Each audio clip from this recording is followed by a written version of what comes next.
Selamat ulang tahun semua. Tuhan berkati. Nggak kerasa 6 tahun, puji Tuhan.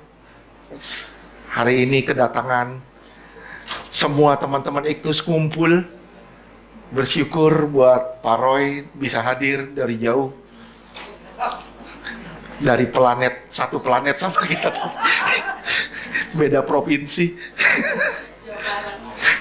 Bersyukur Pak Roy dan Bu Oya bisa hadir juga. Puji Tuhan. Gak kerasa 6 tahun Tuhan menyertai kita. Dan gak kerasa juga ternyata Tuhan benar-benar loh, Tuhan benar-benar gak pernah tinggalin kita. Ya, saya mau sedikit kasih kesaksian dulu, gak apa-apa kah? Gak apa-apa? Ini saya tahu, ini banyak yang kepo soal Iktus Ministry. Banyak sekali yang kepo. Kak, udah lunas belum? Udah lunas belum? Udah lunas belum? Mau dengar gak? Mau tahu gak? Mau tahu? Saya pegang perkataan Pak Heri. Apa yang tiada, Tuhan jadikan ada. Beri kemuliaan buat Tuhan. Desember, kita nggak punya uang. Nol besar. Nol besar. Desember, kita pergi retret. Nol besar. Luar biasanya, pemilik gedung Iktus tidak nagih. Itu yang di luar pola pikir saya. Tidak nagih. Padahal setiap hari saya sudah menunggu telepon dia. Saya mesti jawab apa? Saya mesti jawab apa? Tiap hari saya bilang, Tuhan, saya ngadepin nggak apa-apa, saya muka tembok nggak apa-apa. Otot kawat, tulang besi, muka tembok nggak apa-apa. Saya hadapin nggak apa-apa. Januari dia nggak telepon. Februari dia baru telepon. Di Februari dia telepon, saya tidak kasih deadline. Saya cuma bilang gini, Tuhan kalau dia telepon, saya nggak mau kasih tanggal, tapi Tuhan yang kasih tanggal. Dia telepon, tiba-tiba dia bilang gini, 20 Maret ya Pak. Saya bilang, Tuhan, itu tanggal dari Tuhan. Bisa bayangin, sampai 19 Maret, saya nggak punya uang. Iktus belum punya uang. Sampai 19 Maret. Jam 5 sore, Iktus nggak punya uang.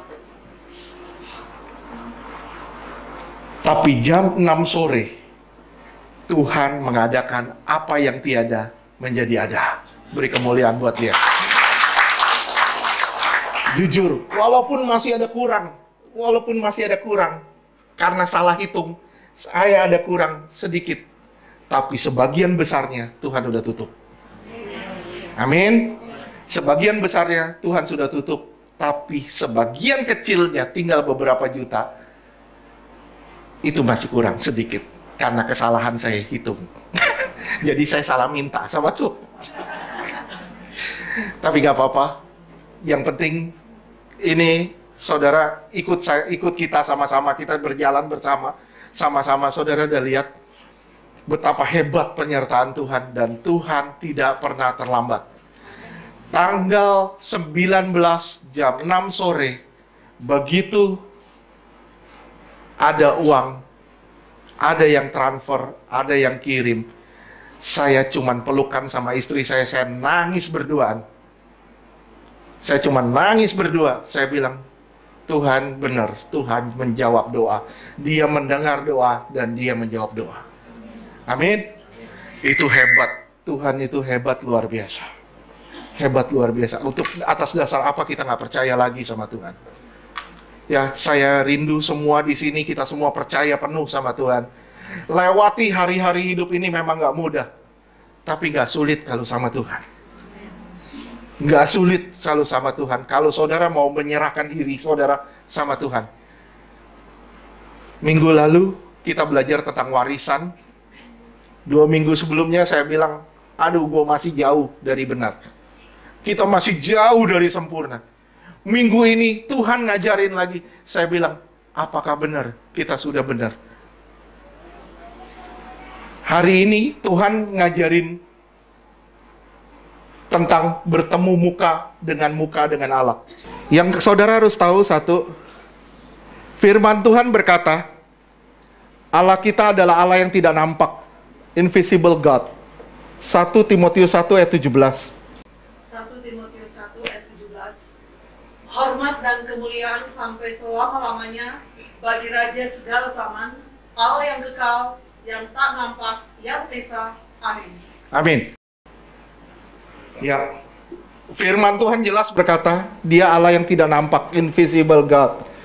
Bagaimana mungkin kita dapat melihat Dia? Sedangkan firman Tuhan di Matius 5 ayat 8. Matius 5 ayat 8, berbahagialah orang yang suci hatinya, karena mereka akan melihat Allah. Ya, bagaimana mungkin kita dapat melihat Dia? Tapi firman Tuhan bilang, berbahagialah mereka yang suci hatinya, karena mereka akan melihat Allah. Jika manusia sembunyi, pasti bisa ditemukan. Tapi jika Allah yang bersembunyi, bagaimana kita bisa ketemu dengan Dia? Yesaya 45 ayat 15. Yesaya 45 ayat 15. Sungguh engkau Allah yang menyembunyikan diri, Allah Israel, juru selamat. Ya, sekali lagi saya ulang. Jika manusia bersembunyi, masih bisa ketemu. Tapi jika Allah yang bersembunyi, bagaimana kita bisa ketemu? Tapi janjinya, Matius 5 ayat 8, tadi dibilang, berbahagialah orang yang suci hatinya, karena dia akan melihat Allah. Dia akan melihat Allah.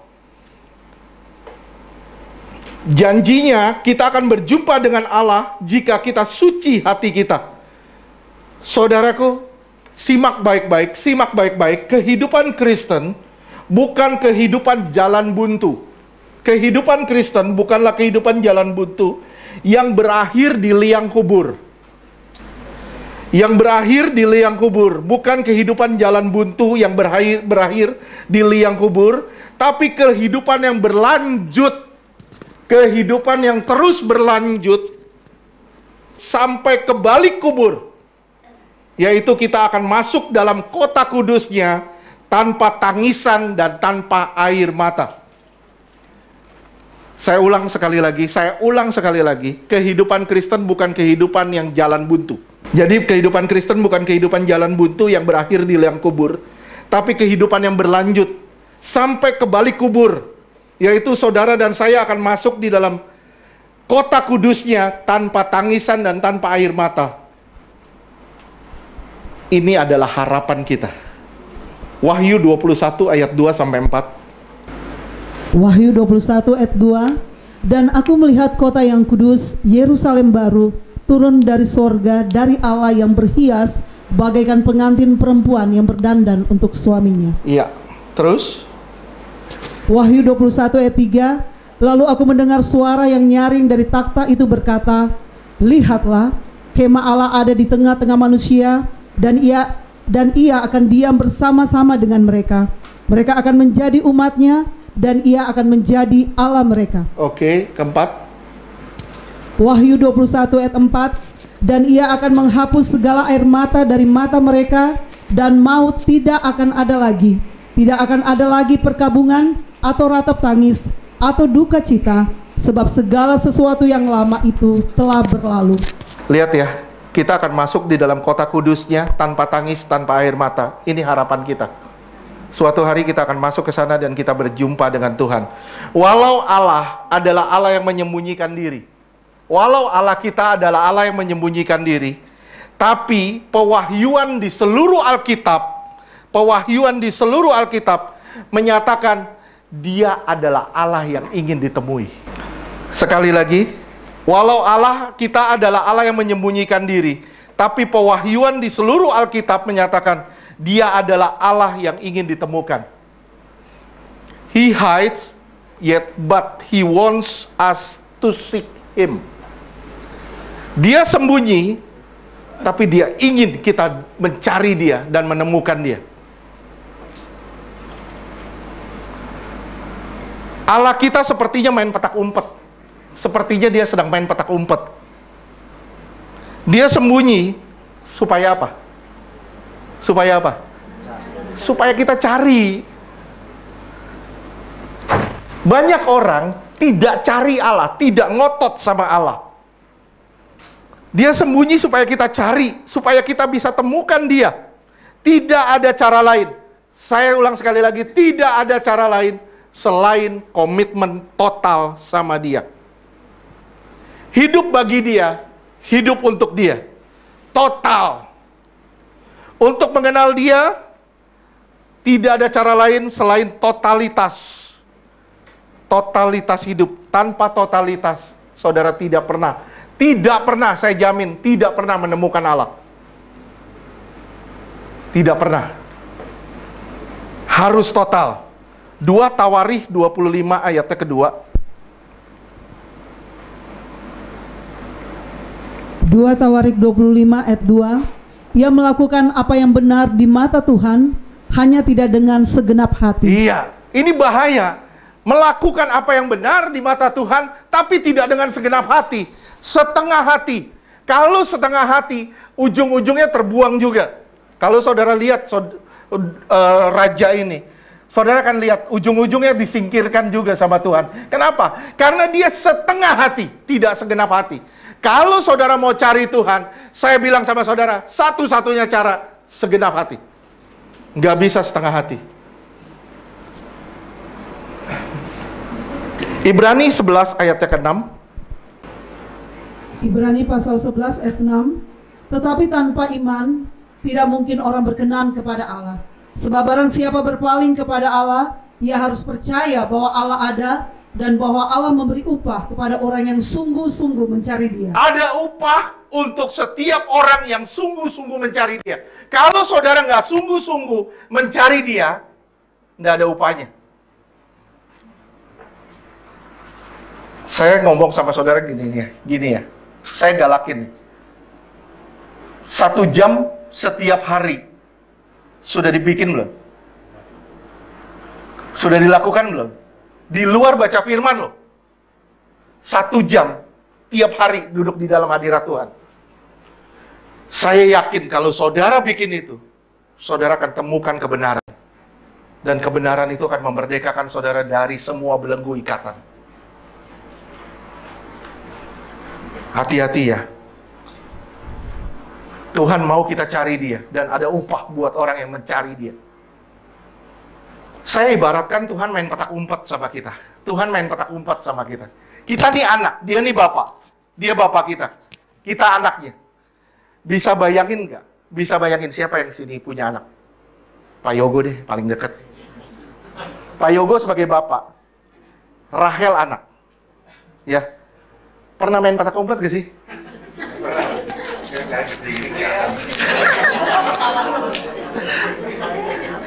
Kalau Pak Yogo main petak umpet sama anaknya, Pak Yogo seneng nggak kalau mau ditemuin sama anak? Seneng kan? Seneng kan? Ditemuin sama anaknya kan? Nggak mungkin ngumpet sembunyi supaya anak nggak ketemu lagi. Itu mah kabur. Dia sembunyi. Supaya apa? Supaya anaknya cari dan temukan dia. Bisa bayangin nggak di bapak kita kayak gitu? Dia sepertinya sembunyi. Supaya apa? Supaya kita sungguh-sungguh cari dia. Ketika kita sungguh-sungguh cari dia, kita temukan dia. Dan begitu saudara temukan dia, saudara ketemukan harta yang tidak ternilai harganya. Kunci untuk bertemu muka dengan Allah adalah kesucian hati. Kalau kita nggak punya kesucian hati, kita nggak akan berjumpa dengan Allah. Kalau saudara mau dapat kesucian hati, saudara perlu totalitas. Harus totalitas. Janji Tuhan bagi kita indah. Itu warisan yang minggu lalu. Kita harus memahami apa warisan kita yang Tuhan berikan buat kita. Tapi untuk mencapainya, ada harga yang harus dibayar. Tergantung, bagimu murahan atau bagimu mahal. Sesuatu yang mahal layak diperjuangkan. Sekali lagi, sesuatu yang menurutmu sangat berharga, itu layak diperjuangkan. Kalau bagimu surga itu layak diperjuangkan, surga itu mulia, surga itu mahal, engkau layak memperjuangkan surga.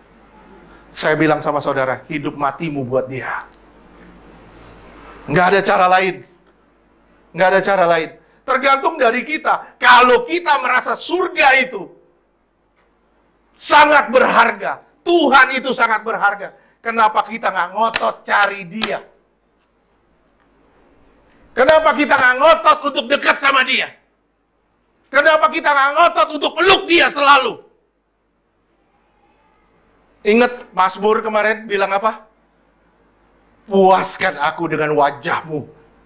Pernah nggak kita merasa puas dengan wajah Tuhan? Nggak usah deh, saya nggak perlu apa-apa. Saya cuma pengen lihat wajah Tuhan aja. Saya pengen jumpa dengan Tuhan walaupun hanya dengan lipat tangan tutup mata. Punya nggak kita kerinduan sampai ke sana? Kita harus punya kerinduan ke situ.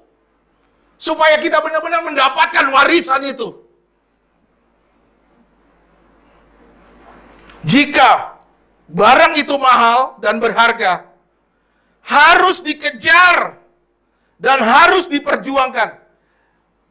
Dan yang lain saudara harus anggap sebagai sampah. Filipi 3 ayat 7 dan 8. Kalau memang itu berharga, anggaplah yang lain sebagai sampah yang tidak ada harganya. Filipi 3 ayat 7. Tetapi apa yang dahulu merupakan keuntungan bagiku, sekarang kuanggap rugi karena Kristus. Iya.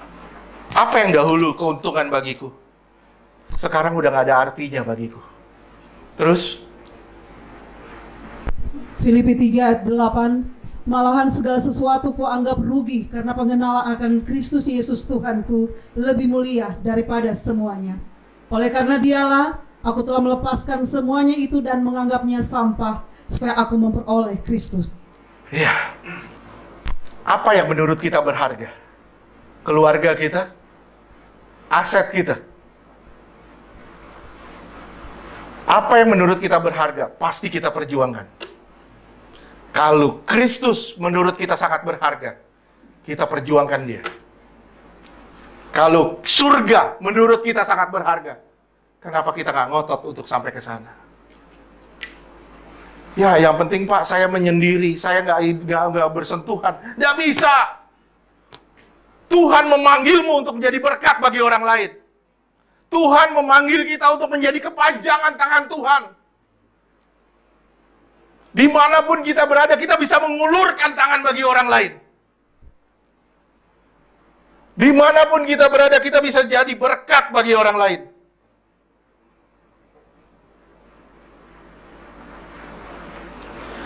Saya mengajak saudara semua, termasuk saya sendiri, ayo kita masuk ke hati kita.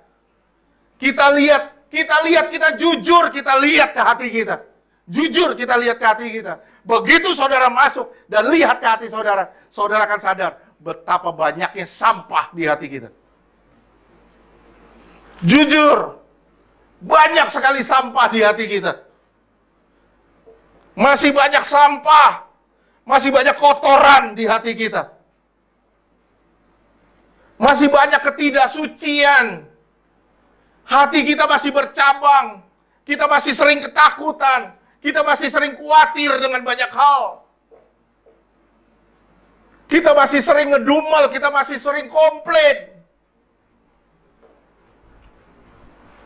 Kita masih memberhalakan aset kita masih memberhalakan apa yang kita punya. Kita masih memberhalakan harga diri kita. Saya bilang sama saudara, itu sampah. Nggak ada harganya. Kita nggak sungguh-sungguh selama ini, ternyata kita nggak sungguh-sungguh selama ini buang sampah itu.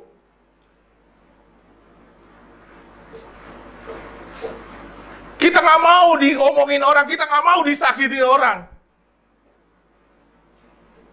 Kita nggak mau dijelek-jelekin orang. Kita nyimpen sampah.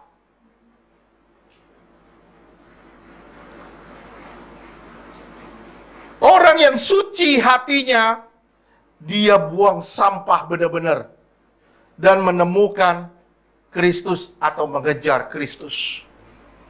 Sekali lagi saya bilang, orang yang suci hatinya pasti 100% sungguh-sungguh kejar Kristus. Dia nggak akan kejar dunia lagi, nggak akan kejar kepentingannya lagi. Yang dia kejar hanyalah perkenanan dia di hadapan Tuhan. Bagaimana caranya hidup saya menjadi berkenan di hadapan Tuhan. Setiap hari apa yang saya langkah, itu menjadi kemuliaan bagi Tuhan. Orang yang suci hatinya adalah bukti orang itu adalah ciptaan baru. Jika sampai hari ini kita belum menjadi ciptaan baru, maka iman kita adalah iman intelektual. Sekali lagi saya bilang, jika sampai hari ini masih banyak sampah, berarti iman kita masih iman intelektual. Ciptaan baru, semuanya serba baru. Walau casingnya lama, fisiknya lama. Fisiknya tetap lama, tapi onderdil di dalamnya semuanya serba baru. Itu yang Tuhan cari. Onderdil di dalam kita baru. Tuhan nggak mau iman intelektual. Saudara lihat ya ahli Taurat. Itu iman intelektual. Semuanya dicerna dengan pikiran. Semua dicerna dengan pikiran. Akhirnya apa? Ketika Tuhan datang di depan dia pun nggak kenal sama Tuhan. 2 Korintus 4 ayat 16. 2 Korintus 4 ayat 16. Sebab itu kami tidak tawar hati, tetapi meskipun manusia lahiria kami semakin merosot, namun manusia batinia kami dibaharui dari sehari ke sehari. Ya, walaupun manusia lahiria kami ini terus merosot, terus tambah hari tambah turun, tapi iman kita harus tambah naik. Amin. Kita nggak boleh punya iman intelektual. Casingnya baru, casingnya kita perbaiki terus, kita perbaiki penampilan kita kita jaga. Penampilan yang rohani kita jaga. Tapi sebenarnya yang di dalamnya rusak, banyak sampah. Jika kita rasa keselamatan diperoleh dengan perbuatan baik, itu iman intelektual. Jika saudara merasa melayani, saudara sudah pasti masuk surga. Jika saudara merasa dengan memberi persembahan, saudara sudah pasti masuk surga. Jika saudara merasa saudara melakukan banyak hal untuk Tuhan, saudara pasti masuk surga. Saya bilang itu iman intelektual. Nah, sekarang banyak orang yang punya iman intelektual. Karena orang selamat itu naturnya sudah pasti baik. Sekali lagi, orang yang selamat naturnya udah pasti baik. Kalau natur kita belum baik, masih banyak kejahatan, kita belum benar-benar orang yang selamat. Sekali lagi, jika natur kita belum benar-benar baik, berarti kita belum benar-benar orang yang selamat. Dan kita belum benar-benar ciptaan yang baru. Gampang buat kita bagi-bagi harta ke sana kemari, bagi uang, jadi berkat, bagi uang. Kita pikir kita udah orang selamat. Orang luar baik, tapi kalau dalamnya jahat, percuma. Bagaimana caranya? Bagaimana caranya? Tuhan mau mengubah hidup saudara dengan cara engkau tetap baik walaupun orang jahat. Ada orang jahat sama kita, ada orang jahat sama kita. Kita tetap baik sama dia. Ada orang yang berusaha menjatuhkan kita, kita tetap ulurkan tangan bagi dia. Itu baru disebut ciptaan baru. Itu baru disebut ciptaan baru. Orang yang benar-benar berubah. Firman Tuhan bilang apa? Begitu gampang ya. Bahkan banyak orang bisa menyerahkan nyawa. Banyak orang bisa menyerahkan nyawa. Tapi kalau nggak ada kasih, percuma. Yang penting itu adalah kasih. Yang penting itu adalah kasih. Sehingga saudara bisa melakukan kasih. Bukan hanya buat orang yang baik sama kita. Termasuk buat orang yang jahat sama kita. Sekarang kita lihat kesucian. Kita semua mau berjumpa dengan Tuhan. Kesucian. Kalau kesucian itu bicara tentang barang, berarti kesucian itu artinya bersih, tidak kotor. Bersih, tidak kotor. Kalau misalnya ada cucian. Oh, cucian ini udah bersih. Cucian ini udah bersih, tidak ada kotoran lagi, sudah bersih, sudah dibersihkan. Kalau bicara barang, kalau bicara emas artinya murni. Kalau bicara emas artinya murni. Kalau bicara hewan, di perjanjian lama itu ada hewan yang tahir, ada yang tidak tahir. Yang tahir, hewan yang tahir itu bisa dipersembahkan buat Allah. Tapi hewan yang tidak tahir itu tidak bisa dipersembahkan buat Allah. Tujuan dari pelayanan adalah hati yang suci. Tujuan dari pelayanan. Tujuan dari pelayanan. Kita semua dipanggil sebagai imamat yang rajani. Kita semua dipanggil sebagai imamat yang rajani. Tujuan saudara melayani Tuhan apa di tempat ini? Tujuannya apa? Supaya kita atau orang di sekitar kita memiliki kesucian hati. Oke, sampai sini ngerti? Supaya kita semua atau orang di sekitar kita benar-benar diubah menjadi ciptaan yang baru. Diubah menjadi ciptaan yang baru. Oleh itu, sebab itu hanya bisa ditunjukkan oleh tindakan-tindakan nyata. Firman Tuhan jelas bilang, iman tanpa perbuatan pada hakikatnya mati. Kita punya iman, tapi kita tidak melakukan apa-apa. Percuma. Kita bilang kita punya kasih, tapi kita tidak mengulurkan tangan. Percuma. Firman Tuhan bilang, apa yang kita bisa, kita kerjakan. Jika kita melihat ada orang kesusahan, kita tutup mata. Kita bermasalah loh. Terus kita bilang kita suci hati.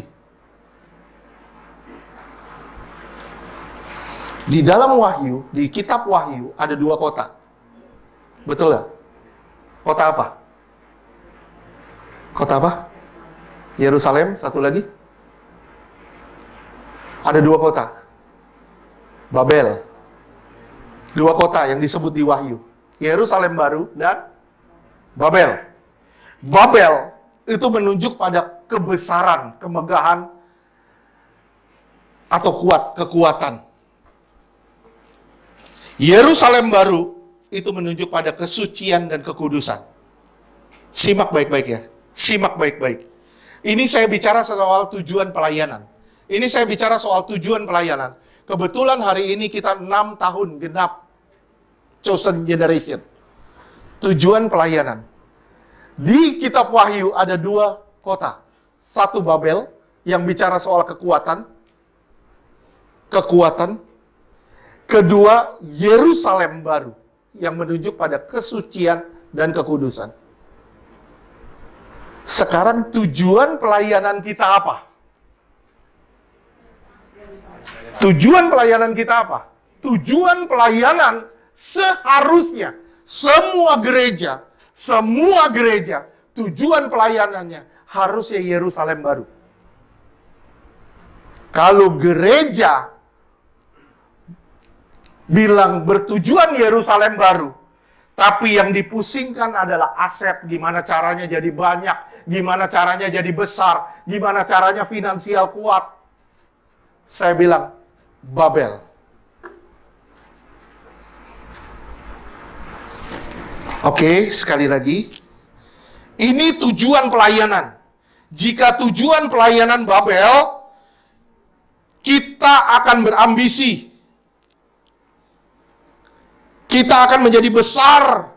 Kita akan berambisi untuk menjadi besar. Kita akan berambisi menjadi kuat secara finansial. Jika tujuan kita ada Yerusalem baru, maka tujuan kita gimana caranya saudara dan saya menjadi suci, kudus, tanpa cacat, tanpa celah. Ini yang Tuhan rindukan. Saya merindukan satu, chosen generation sungguh-sungguh punya tujuan Yerusalem baru. Kita nggak pusing dengan bertambah jemaat, bertambah finansial. Kita nggak pusing. Kenapa? Karena Tuhan selalu melengkapi kita. Setiap minggunya Tuhan selalu mencukupkan kita. Setiap minggunya. Tuhan nggak bikin kita berlimpah-limpah. Tuhan bikin kita lipat tangan, tutup mata, dan berharap sama Tuhan setiap minggunya. Tuhan bikin kita bergantung sama Dia setiap minggunya. Kita nggak pusing dengan kebesaran, dengan kekuatan finansial, kita nggak pusing. Yang kita pusing gimana caranya saudara dan saya suci, kudus, tanpa cacat, tanpa celah. Dan begitu Tuhan datang, kita kedapatan sebagai mempelainya yang suci, kudus. Amin. Mazmur 24 ayat 3 dan 4. Mazmur 24 ayat 3. Siapakah yang boleh naik ke atas gunung Tuhan? Siapakah yang boleh berdiri di tempatnya yang kudus? Siapa sih yang boleh naik ke gunung Tuhan? Siapa sih yang boleh berdiri di tempat kudusnya? Siapa? Terus? Mazmur 24 ayat 4. Orang yang bersih tangannya dan murni hatinya. Orang yang bersih tangannya dan murni hatinya. Yang tidak menyerahkan dirinya kepada penipuan. Tidak menyerahkan diri kepada penipuan. Terus? Dan yang tidak bersumpah palsu. Dan gak lagi bersumpah palsu. Sumpah palsu, saya pernah khotbahin sumpah palsu. Pernah kan saya khotbahin? Banyak orang sumpah palsu. Bilang, wah saya mau cinta Tuhan. Nggak cinta dunia. Persepuluhan, persembahan dicuri juga. Saya bilang sama saudara ya, persepuluhan itu bukan persembahan. Persepuluhan itu milik Tuhan.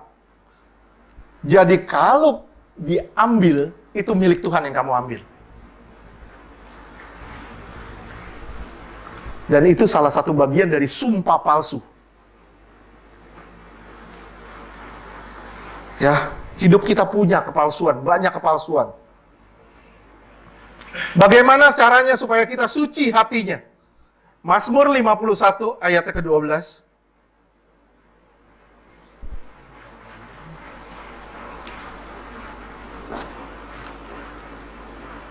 Mazmur 51 ayat 12. Jadikanlah hatiku tahir ya Allah, dan perbaharuilah batinku dengan roh yang teguh. Coba bahasa Inggris ini. Ya, bagaimana supaya kita punya kesucian hati? Nih bahasa Inggris. Yang tadi create, Ya, create in me a clean heart. Jadi Tuhan kita bilang gini. Satu, supaya suci hati kita minta transplantasi hati.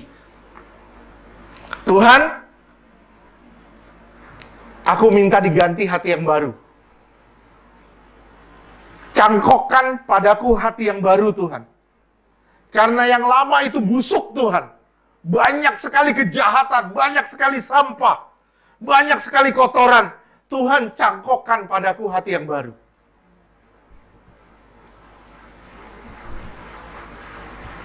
Kita hanya bisa suci hati ketika Tuhan telah memberikan kita hati yang baru. Permasalahannya di mana? Apakah saudara sudah punya hati yang baru? Sudah punya? Sudah punya? Banyak dari kita bilang sudah punya, tapi masih terus kembali ke dosa-dosa lama. Masih terus banyak sekali keinginan-keinginan. Saya bilang, itu bukan hati yang baru. Itu hati lama. Tapi dibaru-baruin aja. Hati yang lama diperbaiki aja. Tuhan bilang, berikan aku hati yang baru. Transplantasi Tuhan, aku hati yang baru. Karena yang lama sudah busuk Tuhan. Hati kita kotor kok. Hati kita kotor. Alkitab bilang kok di Markus 7 ayat 21 sampai 22.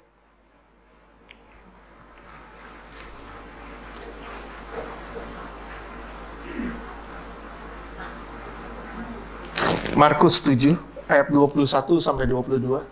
Markus 7 ayat 21. Sebab dari dalam, dari hati orang, timbul segala pikiran jahat, percabulan, pencurian, pembunuhan. Iya, dari dalam hati timbul segala sesuatu yang jahat. Terus Markus 7 ayat 22. Persinahan, keserakahan, kejahatan, kelicikan, hawa nafsu, iri hati, hujat, kesombongan, kebebalan. ya, saudara lihat ya. Di hati kita itu banyak sekali sampah seperti ini. Banyak sekali sampah seperti ini. Saudara harus minta sama Tuhan hati yang baru setiap hari. Saudara harus minta sama Tuhan setiap hari. Tuhan berikan aku hati yang baru Tuhan. Supaya apa? Yang lama itu busuk Tuhan. Berikan aku yang baru Tuhan. Terus Yeremia 17 ayat 9. Yeremia 17 ayat 9. Betapa liciknya hati, lebih licik daripada segala sesuatu. Hatinya sudah membatu. Siapakah yang dapat mengetahuinya? Ya, lihat ya, liciknya hati. Hati itu licik loh. Lebih licik dari segala sesuatu. Siapa yang tahu? Cuman Tuhan yang tahu. Bagaimana kita dapat kesucian hati? Yang pertama, minta sama Tuhan. Diberikan hati yang baru. Yang kedua, dibersihkan oleh darahnya. Ibrani 9 ayat 14.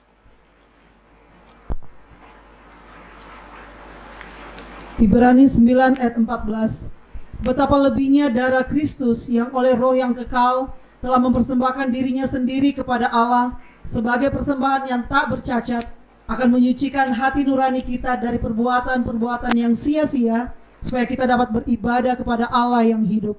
Kalau hatimu kotor, sulit engkau beribadah. Benar. Hati kita masih ada benci orang, hati kita masih ada kepahitan, hati kita masih banyak kedagingan, masih banyak keinginan-keinginan duniawi. Saya bilang sama saudara, sulit engkau berdoa. Sulit engkau diam di hadirat Tuhan 1 jam aja. Sulit. Kita bisa diam di depan TV 1 jam.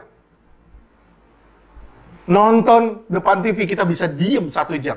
Di hadirat Tuhan 1 jam susahnya minta ampun.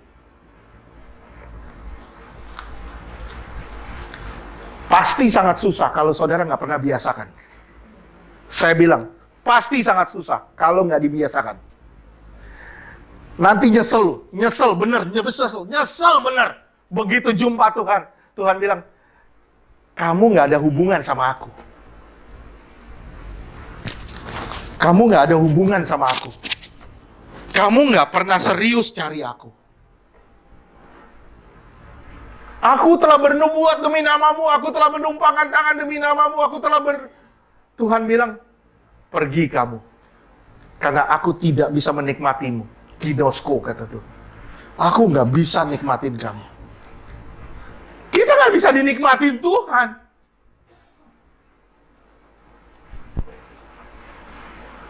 Bagaimana? Saudara nggak pernah luangkan waktu untuk duduk diam di hadirat Tuhan. Saudara nggak pernah cari wajah Tuhan.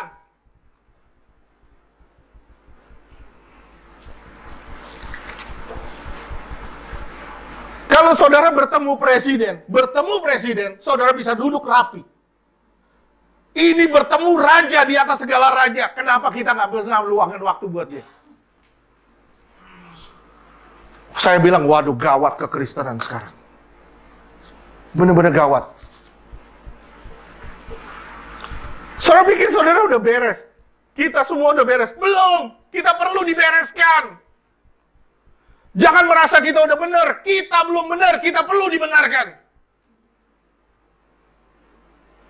Kita perlu Tuhan, kita perlu Dia impartasikan sifat dan karakternya. Kita perlu Dia untuk mengimpartasikan siapa dirinya kepada kita, supaya kita bisa menampilkan wujud Dia di tengah-tengah dunia yang rusak ini.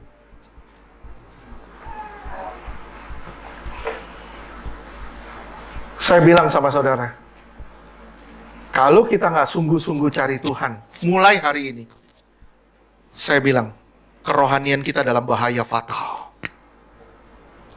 Fatal. Saya galakin 1 jam di hadirat Tuhan itu bukan kemauan saya loh. Itu kemauan Tuhan. Supaya saudara benar-benar cari Dia 1 jam aja setiap hari. Saya yakin hidupmu pasti berubah ke depan. Pasti berubah. Semua akan Tuhan ubah. Asal kau cari Dia 1 jam setiap hari. Saya pernah bilang sama saudara, 1 jam setiap hari mengubah 23 jam setelahnya. Setiap hari 1 jam, 23 jam engkau diperbarui. Itu kayak nutrisi untuk 23 jam ke depan. Engkau nggak 1 jam sama Tuhan, nggak ada nutrisi untuk 23 jam ke depan. Benar. Tuhan mau renew kita. Mau perbarui hati kita. Kita harus minta sama Dia. Dan Tuhan juga mau memperbaiki hati kita dengan darahnya. Tuhan juga mau memperbaiki hati kita juga dengan firman-Nya. Efesus 5 ayat 26.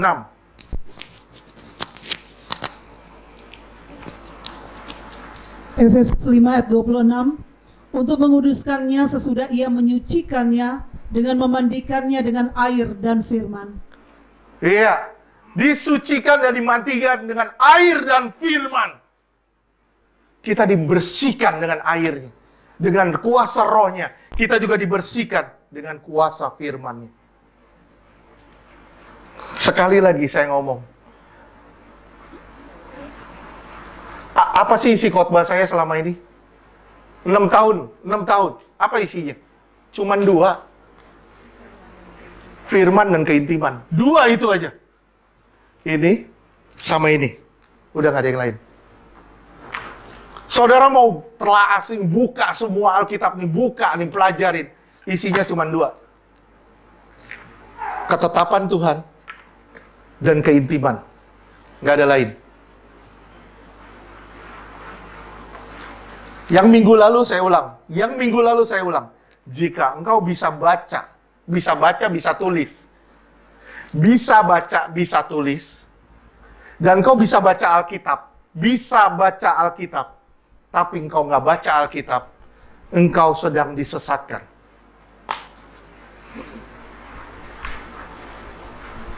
Jika engkau bisa baca, tapi engkau nggak mau baca, engkau sedang disesatkan.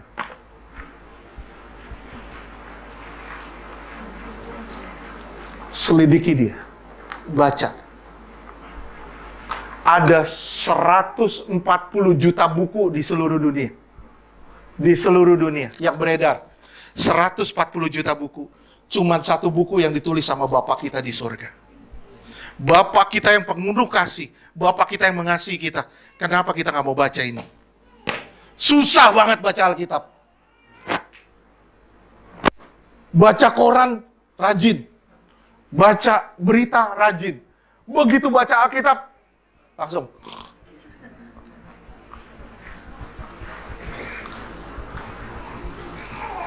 Saya bilang ya, rohani dalam bahaya. Kita nggak sadar. Saudara nggak punya kerinduan sama Tuhan. Bangun pagi, saudara nggak rindu sama Tuhan. Nggak rindu langsung duduk diam di hadirat Tuhan. Rohanimu dalam bahaya. Benar-benar dalam bahaya. Saudara punya, bangun terus kerinduan sama Tuhan. Begitu bangun, apa yang saudara cari? Bukan mie. Yang saudara cari bukan kopi, bukan mie. Yang saudara cari wajah Tuhan dulu. Begitu saudara dapat wajah Tuhan, saudara nggak perlu dapat wajah-wajah lain. Benar, begitu udah dapat wajah Tuhan, udah saudara akan merasa dipuaskan dengan wajahnya.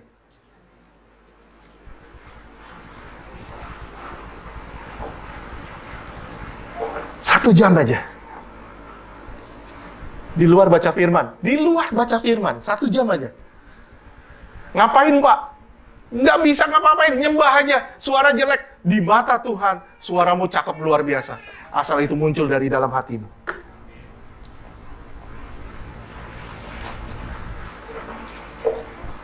Ya. Suara saya jelek kok. Semua pada tahu kok. Tapi Tuhan nggak ngelihat suara kita kayak apa. Yang Tuhan lihat hati kita kayak apa. Itu dia. Gimana caranya mendapat hati bersih? 1, minta sama Tuhan. 2, dibersihkan dengan darah. 3, dibersihkan dengan firman. 4, dibersihkan dengan iman. Kisah 15 ayat 9.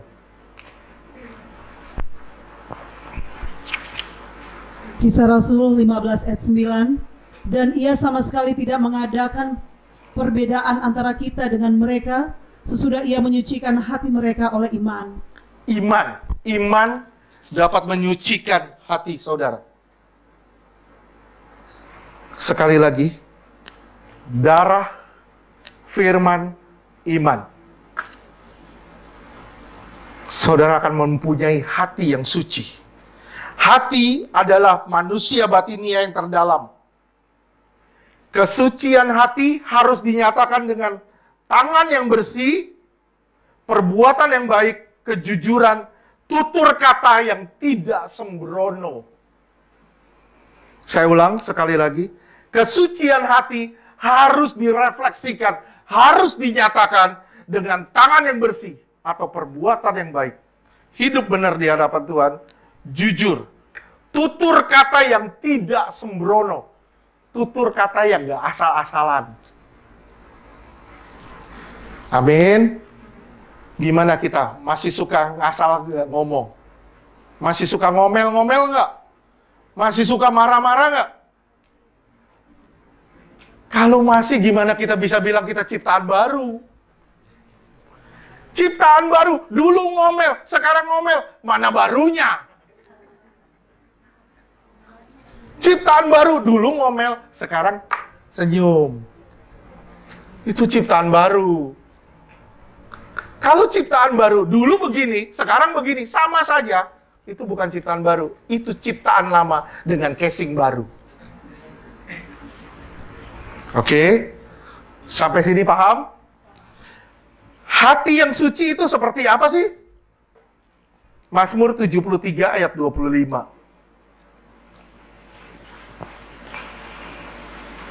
Mazmur 73 ayat 25. Siapa gerangan ada padaku di surga selain engkau? Selain engkau tidak ada yang kuingini di bumi. Jadi gini, misalnya saya mau pergi ke Arab Saudi. Yang saya kenal di sana cuma Ibu Wati. TKW. Kerjanya apa? Debt collector. Saya kenal cuma Ibu Wati. Begitu saya ke Arab, yang saya cari cuma satu, Ibu Wati. Saya nggak mau ketemu siapa-siapa, saya nggak mau ketemu onta, nggak ketemu Ibu Wati aja pokoknya. Kenapa? Yang saya tahu cuma dia. Kalau saya mau ke surga, kenapa saya mau ke surga? Karena saya mau ketemu cintanya saya. Saudara tanya deh sama diri saudara sendiri, kenapa saudara mau ke surga? Mau ketemu Tuhan Yesus sebagai cinta. Benar gak lu cinta sama Tuhan? Selidiki diri kita sendiri. Benar gak kita sudah seperti itu? Benar gak kita sudah jatuh cinta setengah mati sama dia?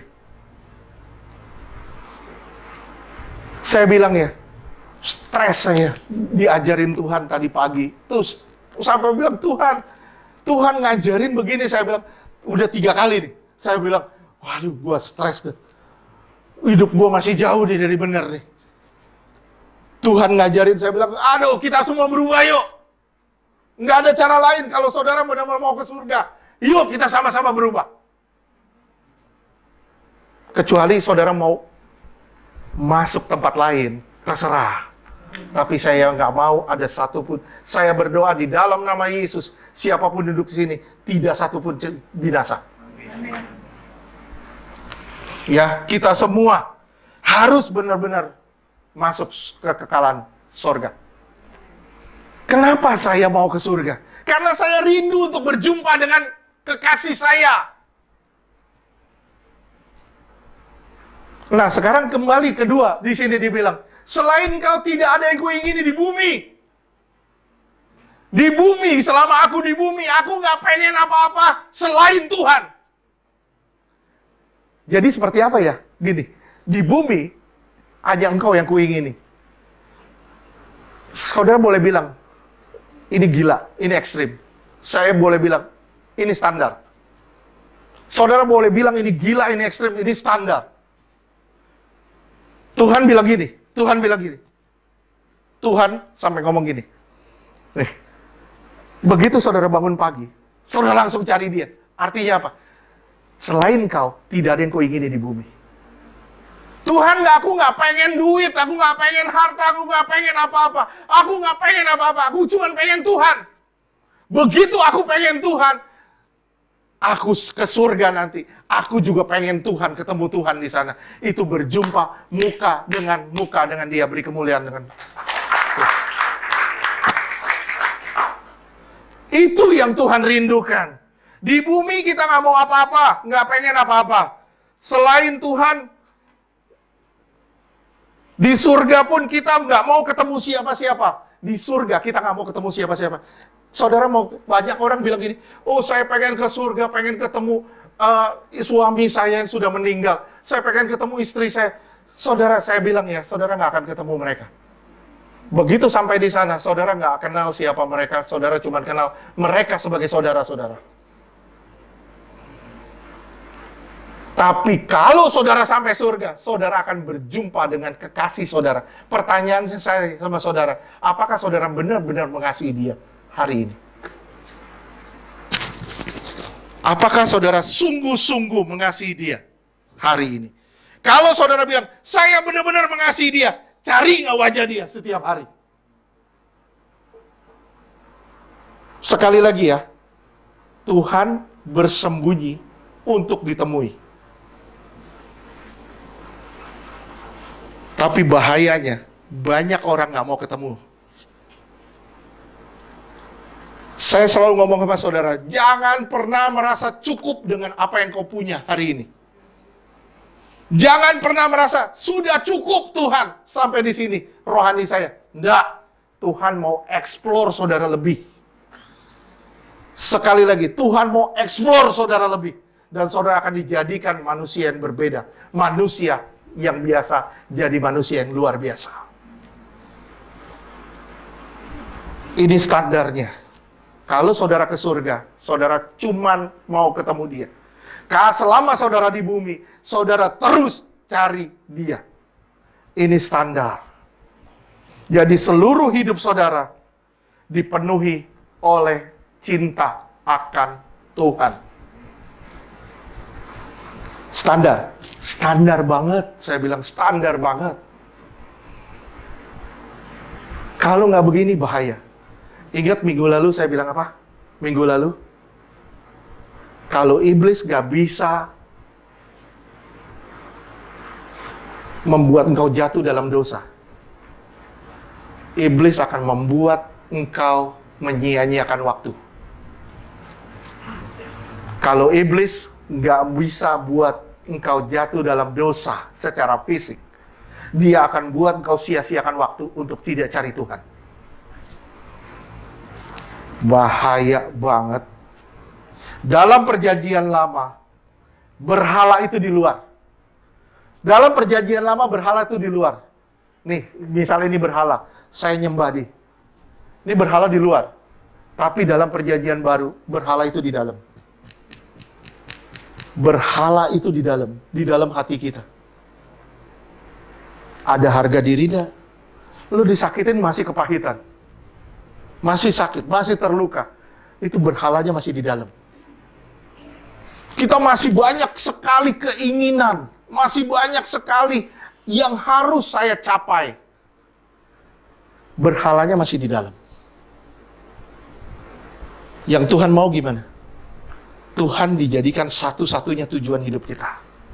Satu-satunya tujuan hidup kita. Nggak ada yang lain. Singkat kata, sudah saya mau akhiri. Singkat kata, gini nih ya. Bagaimana sih caranya kita ketemu Tuhan? Salah satu cara kita ketemu Tuhan.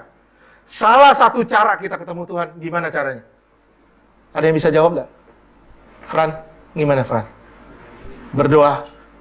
Berdoa? Iya, berdoa. Salah satu cara kita ketemu Tuhan. Bermasalah. Bermasalah. Buktinya mana Pak? Ayub 19 ayat 26.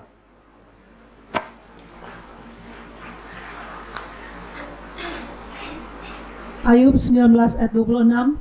Juga sesudah kulit tubuhku sangat rusak, tanpa dagingku pun aku akan melihat Allah. Bahasa Inggris ini.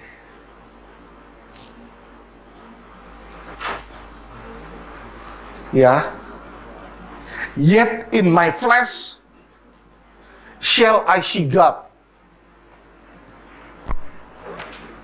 Oke? Paham gak?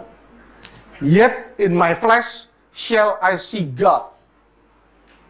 Ketika aku lagi bermasalah, tubuhku rusak, aku di situ melihat Allah. Banyak orang begitu bermasalah, oh, Tuhan, sebenarnya dia lagi melihat Allah di situ. Di balik setiap permasalahan yang kita hadapi, kita bisa berjumpa Allah. Berapa banyak dari kita begitu menghadapi masalah, mau bersyukur sama dia. Tuhan terima kasih.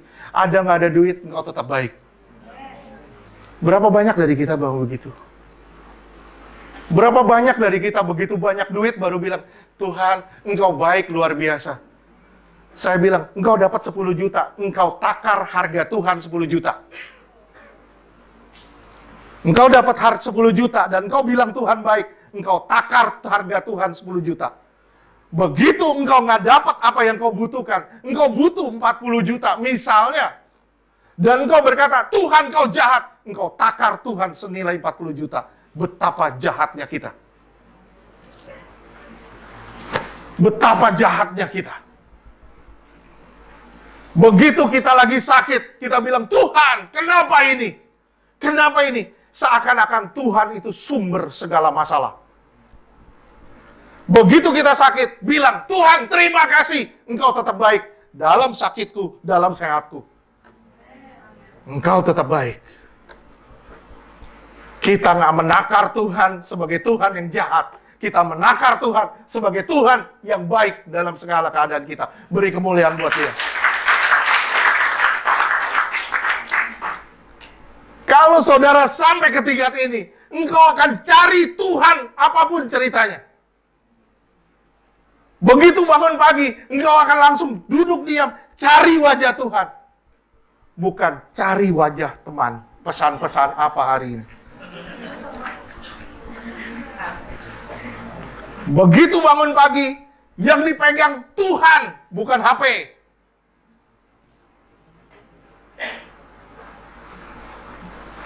Saya berani jamin sama saudara, berani jamin. 1 jam engkau cari Tuhan dengan tulus, hidupmu akan berubah di hari-hari ke depan. Setiap hari 1 jam. Minimal. Saya selalu bilang minimal 1 jam. Engkau akan benci sama dosa. Lihat aja deh. Engkau akan dapat wajah Tuhan.